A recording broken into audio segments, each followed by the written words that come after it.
നിങ്ങൾക്ക് കുരു പൊട്ടിയിട്ടൊന്നും കാര്യമില്ല. നിങ്ങളെ ജയിപ്പിച്ചിരിക്കുകയാണെങ്കിലേ നിങ്ങളിപ്പം മുണ്ടാക്കണത് നോക്കണ്ട. തെരഞ്ഞെടുപ്പ് പോകുമ്പോൾ നിങ്ങൾ അങ്ങനെ തന്നെ കുറുക്കന്മാരമാതിരി നിങ്ങൾ മുണ്ടാതെക്കും. അത് കഴിഞ്ഞാൽ ഞങ്ങൾ പറയും സമസ്തയിലുള്ളവരൊക്കെ കള്ളന്മാരാണ്, സമസ്ത മുഷാവറ കള്ളത്തരാണ്, ജിഫ്രി തങ്ങൾ മറ്റേ സഖാവാണ്, ജൂദാസാണ്.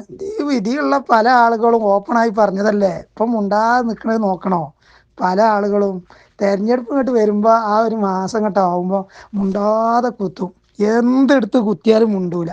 എന്നിട്ടായി കഴിഞ്ഞാൽ പിന്നെ ആ 4.5 കൊല്ലം വഹാബിസം വളർത്തും ചെയ്യുക, സുന്നിനെ തകർക്കും ചെയ്യുക. ഇതൊക്കെ എല്ലാവർക്കും മനസ്സിലായിരിക്കണം മക്കളെ. ഇതൊക്കെ മറികടക്കണം നിങ്ങൾ കേട്ടോ. ആ തീട്ട പരിപാടിയും തരികിടൊന്നും നടക്കൂല.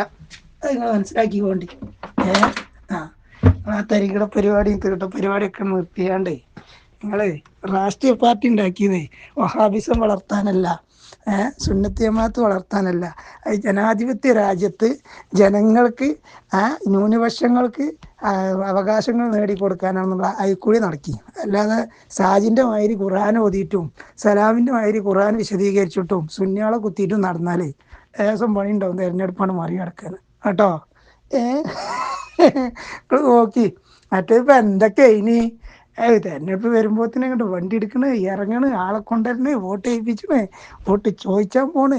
ഇനി വെള്ളയും പള്ളി ഇട്ടാണ് നിങ്ങളാണ്ട് ഇറങ്ങിക്കൂടി, നിങ്ങളാണ്ട് പണി എടുത്താണ് നിങ്ങളാണ്ട് ജയിച്ചോടി കേട്ടോ. വെള്ളയും പള്ളി ഇട്ടാണ് ഇങ്ങനെ കുത്തിറക്കുക. എന്നിട്ട് APക്കും പറഞ്ഞ് തമ്മിൽ തല്ലിച്ച. എന്നിട്ട് ഞങ്ങളതിനും വേണ്ടി നിങ്ങൾക്കും വേണ്ടി വോട്ടിന് ചോദിച്ചാനും വേണ്ടി ഇറങ്ങുക. ഇതല്ലേനും പരിപാടി, കാര്യമായിട്ട് ഇതല്ലേനും പരിപാടി. രണ്ട് മുട്ടനാടിനെ തമ്മിൽ കുത്തിച്ചാണ്ട് ചെന്നായ ചോര കുടിച്ചും ചെയ്യാം. അവിടെ കുടിച്ചതിൻ്റെ ശേഷം സുന്നി പണ്ഡിതന്മാരെ മൊത്തത്തിൽ വഹാബിൻ്റെ ഒപ്പം കൂടിയാണ്ട് കുറ്റം പറയുക, ഇസ്ലാമിൻ്റെ നിയമങ്ങൾ മാറ്റിമറിച്ചുക, ചാനൽ ചർച്ചകളിൽ ഇരുന്നാണ്ട് ഇസ്ലാമിനെ അവഹേളിക്കുക. ഇതൊക്കെ തല്ലേന് പണി. ഈ വെള്ളിയും പള്ളി ഇട്ടാണ്ട് പണിക്കിറങ്ങി. എന്നിട്ട് പണിയെടുത്താണ്ട് ജനങ്ങളോട് വികസനമൊക്കെ പറഞ്ഞാണ്ട് വോട്ട് ചോദിക്കും. അപ്പം നിങ്ങൾ ജയിച്ചു. അങ്ങനെ നിങ്ങൾ ജയിച്ചോളി, അതിന് ഞങ്ങൾക്കൊരു കുഴപ്പമില്ല. ഞങ്ങളതുണ്ടല്ലോ, അതുകൊണ്ട് നിങ്ങൾ ഇനി ജയിച്ചൂല. ഏത് ഔദാര്യത്തിൻ വോട്ടുകളൊന്നും ഇക്കുറി നിങ്ങൾ നേടൂല, കേട്ടില്ല? ആ വോട്ട് നിങ്ങൾ എന്തായാലും കുറി നേടൂല. അത് നിങ്ങൾ മനസ്സിലാക്കി വെച്ചോണ്ട് ഇത് നിങ്ങൾക്കുള്ള ഒരു ഗിഫ്റ്റായിട്ട് നിങ്ങൾ സ്വീകരിക്കണം കേട്ടോ. 1000 ഷജറകൾ ഉള്ളൊരു നാട്ടിൽ ലീഗിന് 1000 പടയണി ഷജറക്കുള്ളൊരു നാട്ടിൽ നിങ്ങൾ 4 ആള്. ഔദാര്യത്തിൻ വോട്ടുകളൊന്നും ഇക്കുറി നിങ്ങൾ നേടൂല, പടച്ചോനും പൊറുക്കൂല, നാട്ടാരും മറക്കൂല. ആ കളിയൊന്നും നടക്കൂല. പണിയെടുക്കുക, വെള്ളിയും പള്ളിയിട്ട് കുട്ടി നേതാക്കളാന്ന് പറഞ്ഞ് നടന്നാൽ പോരാ. പണിയെടുക്കാണ്ട് ഇറങ്ങി അങ്ങോട്ട് ഇറങ്ങിയാണ്ട് വീട്ടിൽ കൂടിയൊക്കെ കയറിയാണ്ട് ഞങ്ങൾ ഇന്ന സേവനമൊക്കെ പഞ്ചായത്ത് ചെയ്തിക്കണ്, ഇന്ന സേവനമൊക്കെ വാർഡ് ചെയ്തിക്കണ്, ഞങ്ങൾ ജയിപ്പിച്ചാൽ ഞങ്ങൾ ഇന്നതൊക്കെ ചെയ്യുമെന്ന് പറയും. അല്ലാതെ മുജാഹിദും സുന്നിയും തമ്മിൽ കുത്തിച്ച, APക്കും തമ്മിൽ കുത്തിച്ച, എന്നിട്ട് വെള്ളിയും വെള്ളിയിട്ട് ജയിച്ചതിൻ്റെ ശേഷം ചാനൽ ചർച്ചയിൽ ഇരുന്ന് പണ്ഡിതന്മാരെ തെറി പറയുക, സുന്നത്ത് ജമാഅത്തിനെ തെറി പറയുക, എന്നിട്ട് മഹല്ലിൽ ഫിത്തന ഉണ്ടാക്കുക, മൂല്യന്മാരെ തച്ച് പുറത്താക്കുക, വലിയ വലിയ ജിഫ്രി തങ്ങളമായിട്ട് ആളുകളെ സഖാവ് എന്ന് വിളിക്കുക, ജൂദാസ് എന്ന് വിളിക്കുക. ഇതൊക്കെ പറഞ്ഞിങ്ങനെ നടക്കങ്ങൾ.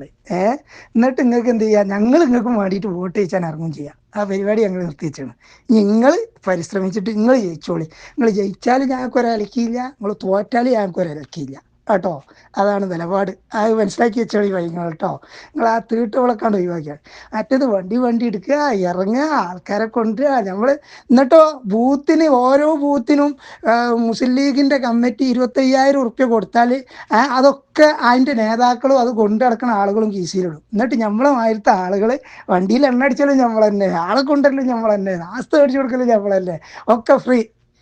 ആ കായുടെ അത് അതിൻ്റെ ആൾക്കാർ 4-5 ആൾക്കാർ കീസിയിട്ട് പോക്കറ്റ് ഇട്ട് പോയി. അതെല്ലാം സ്ഥിരമായിട്ട് നടക്കല്. ഞാൻ കിട്ടിയ കായൊക്കെ ഇറക്കിയിട്ട് ജനങ്ങളുടെ അടുത്തേക്കൊക്കെ പോയിട്ട് നിങ്ങൾ നാട്ടിൽ വല്ലതും ചെയ്തിട്ടുണ്ടെങ്കിൽ അത് പറഞ്ഞാൽ നിങ്ങൾ ജയിച്ചോളി, നമുക്കൊരു വിഷയവും ഇല്ല കേട്ടോ. അല്ലാതെ ഔദാര്യത്തിന് വോട്ട് ഇക്കുറി കിട്ടും നിങ്ങൾ വിചാരിച്ചണ്ട. സുന്നികളെ താറടിക്കാനും വേണ്ടി നിങ്ങളെ ജയിപ്പിച്ചു എന്നിട്ട് നിങ്ങൾ വിചാരിക്കും വേണ്ട. അത് മനസ്സിലാക്കിയാൽ മതി. അത്രേ പറയണുള്ളൂ കേട്ടോ. ഞാൻ അതിൻ്റെ മേലേക്ക് നിങ്ങൾ വഹാബികളും മറ്റേ ഉദവികളും മറ്റേ വാഫികളും മറ്റേ ലീഗുകാരും എല്ലാവരും കൂടി നിങ്ങൾ ജയിച്ചാലോ? നമുക്കാണ് ജയിച്ചും ചെയ്യാം, ഞങ്ങൾക്കൊരു പ്രശ്നമില്ല. ഞങ്ങൾ ജയിപ്പിച്ചെന്നും പറയാൻ പറ്റില്ല, തോൽപ്പിച്ചെന്നും പറയാൻ പറ്റില്ല. മുട്ടനാടിന് നമ്മൾ കുത്തിച്ച് മണ്ണാർക്കാട് ജയിച്ച മാതിരി എല്ലാ തെരഞ്ഞെടുപ്പും വരുമ്പോൾ സുന്നിയും പറഞ്ഞാണ്ട് ജയിച്ചാൽ നിങ്ങളായിട്ട് വിചാരിച്ചും വേണ്ട. നടക്കൂല കേട്ടോ. അതാ പറയാനുള്ളത്. ഓക്കെ.